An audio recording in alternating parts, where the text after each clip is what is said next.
Hi. Hello. Hello then. Hi. Hi.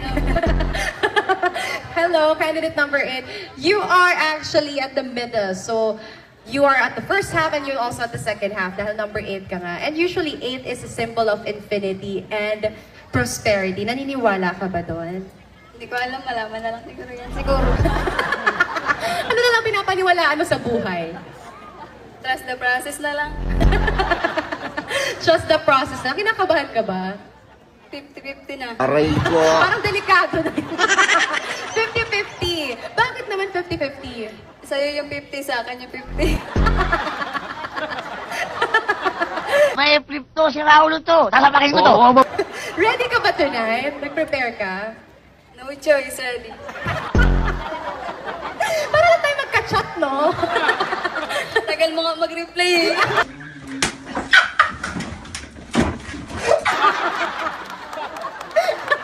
Galingan mo ah, sagot ka ng sagot. Okay, turuan mo ako. Sige, parang dapat ikaw talaga ang Miss Personality.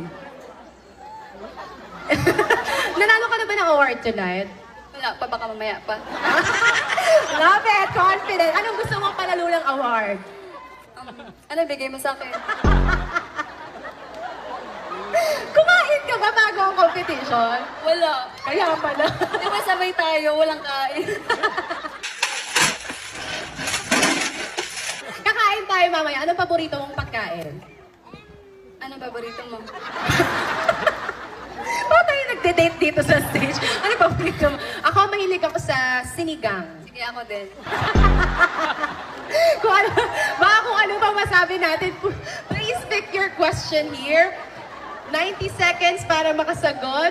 So make sure that you make use of the time. Ready ka na? No choice nga. Sige. No choice, Gani! Okay. No choice. Sure ka na dito? Nabunot ko na eh. Aray ko.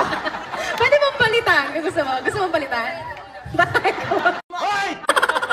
Alright. O, dahil no choice ka na, ito ang tanong mo. Candidate number 8. La English.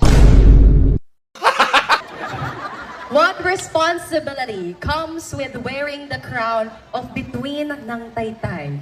Again, what responsibility comes with wearing the crown of bituin ng taytay? The responsibility comes with wearing the crown of bituin and taytay. It's a good inspiration to everyone. And I'm contribute and I will create a project